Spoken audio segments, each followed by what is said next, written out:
wabarakatuh. Perkenalkan, nama saya Alfiris Katurjanda, perwakilan dari kelompok 2 dari Fakultas Keguruan dan Ilmu Pendidikan, Program Studi Pendidikan Guru Sekolah Dasar.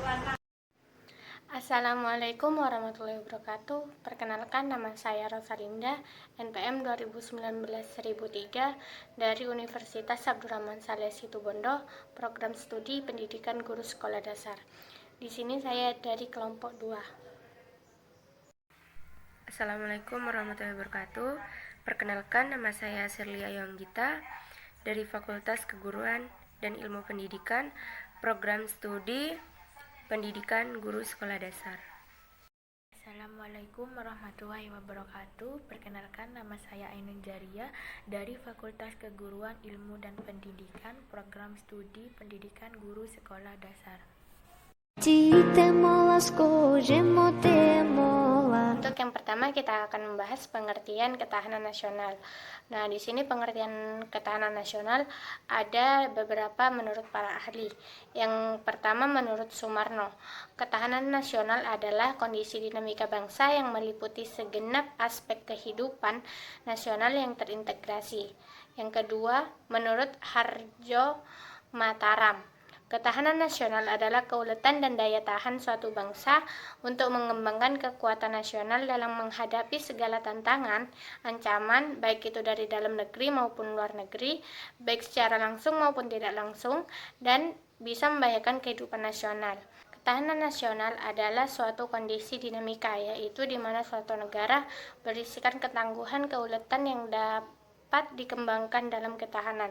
Biasanya ketahanan nasional ini dapat digunakan dalam menghadapi dan mengatasi segala bentuk ancaman, tantangan, dan juga hambatan baik dari dalam negeri maupun luar negeri. Biasanya juga dapat terjadi secara langsung maupun tidak langsung yang dapat membahayakan integritas negara, identitas negara, dan juga keberlangsungan hidup bangsa dan negara.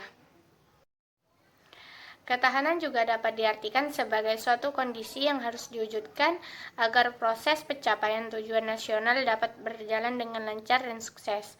Oleh karena itu, sangat diperlukan suatu konsepsi ketahanan nasional yang sesuai dengan karakteristik bangsa Indonesia. Di sini saya akan menjelaskan tentang asas ketahanan nasional Indonesia. Yang pertama, asas kesejahteraan dan keamanan. Kesejahteraan dan keamanan dapat dibedakan tetapi tidak dapat dipisahkan dan merupakan kebutuhan manusia yang mendasar dan esensial baik sebagai perorangan maupun kelompok dalam kehidupan bermasyarakat, berbangsa dan bernegara. Dalam realisasinya, kondisi kesejahteraan dan keamanan dapat dicapai dengan menitikberatkan pada kesejahteraan dan tidak mengabaikan keamanan, dan sebaliknya, memberikan prioritas pada keamanan tidak boleh mengabaikan kesejahteraan. Dan yang kedua, asas komprehensif integral atau menyeluruh terpadu, yaitu sistem kehidupan nasional mencakup segenap aspek kehidupan bangsa secara utuh, menyeluruh, dan terpadu dalam bentuk perwujudan kesatuan dan perpaduan yang seimbang. Yang ketiga, asas mawas ke dalam dan mawas keluar. Asas mawas ke dalam bertujuan menumbuhkan hakikat, sifat, dan kondisi kehidupan nasional itu sendiri berdasarkan nilai-nilai kemandirian yang profesional untuk meningkatkan kualitas derajat kemandirian bangsa yang ulet dan tangguh. Dan asas mawas keluar bertujuan untuk dapat mengantisipasi dan ikut berperan serta menghadapi dan mengatasi dampak lingkungan strategis luar negeri serta menerima kenyataan adanya saling interaksi dan ketergantungan dengan dunia internasional.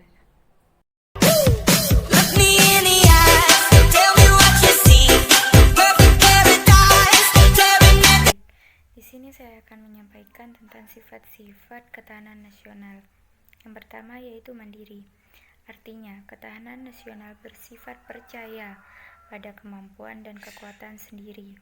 dengan keuletan dan ketangguhan yang mengandung prinsip tidak mudah menyerah serta pertumbuhan pada identitas, integritas, dan kepribadian bangsa. Kemandirian ini merupakan prasyarat untuk menjalin kerjasama yang saling menguntungkan dalam perkembangan global. Yang kedua, dinamis. Artinya ketahanan nasional tidaklah tetap, melainkan dapat meningkat ataupun menurun, tergantung pada situasi dan kondisi bangsa negara, serta kondisi lingkungan strategisnya. Hal ini sesuai dengan hakikat dan pengertian bahwa segala sesuatu di dunia ini senantiasa berubah. Oleh sebab itu, upaya peningkatan ketahanan nasional haruslah senantiasa diorientasikan ke masa depan dan dinamikanya diarahkan untuk pencapaian kondisi kehidupan nasional yang lebih baik. Nah, yang ketiga yaitu manunggal.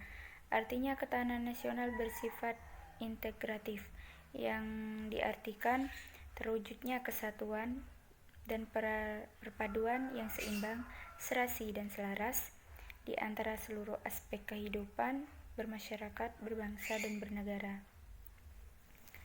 Nah, yang keempat yaitu wibawa. Nah, wibawa ini adalah ketahanan nasional yang sebagai hasil pandangan yang bersifat manunggal dapat mewujudkan kewibawaan nasional yang akan diperhitungkan oleh pihak lain sehingga dapat menjadi daya tangkal suatu negara. Semakin tinggi daya tangkal suatu negara, semakin besar pula kewibawaannya. Nah, yang kelima, konsultasi dan kerjasama. Artinya ketahanan nasional Indonesia tidak mengutamakan sikap konfrontatif dan antagonis, tidak mengandalkan kekuasaan dan kekuatan fisik sementara, melainkan pada sifat konsultatif dan kerjasama serta saling menghargai dengan mengandalkan pada kekuatan moral dan kepribadian bangsa.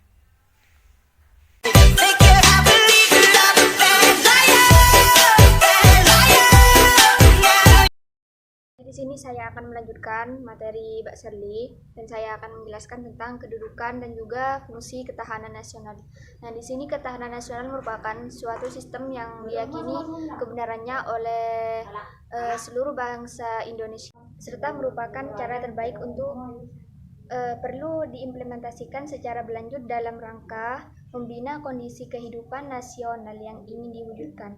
Nah, wawasan Nusantara dan ketahanan nasional berkedudukan sebagai landasan konseptual yang didasari oleh Pancasila sebagai landasan ideal dan Undang-Undang Dasar sebagai landasan konstitusional dalam paradigma pembangunan nasional. Nah, di sini selain kedudukan ketahanan nasional juga fungsi ketahanan nasional. Nah, di sini fungsi ketahanan nasional yaitu sebagai doktrin dasar nasional perlu dipahami untuk menjamin tetap berlangsungnya pola pikir, pola sikap, pola tindak dan juga pola kerja dalam menyatukan langkah-langkah bangsa yang bersifat interregional, intersektoral maupun multidisipliner. Konsep doktriner ini perlu supaya tidak ada cara berpikir yang bersektoral. Alasannya di sini satu, bahwa apabila penyimpangan ini terjadi maka akan timbul pemborosan waktu, tenaga, dan juga sarana, bahkan berpotensi dalam cita-cita nasional.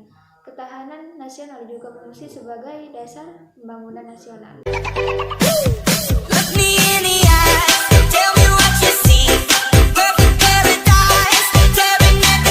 Baik, di sini saya akan menjawab pertanyaan yang pertama, yaitu mengapa pengetahuan tentang bela negara dan ketahanan nasional sangat diperlukan.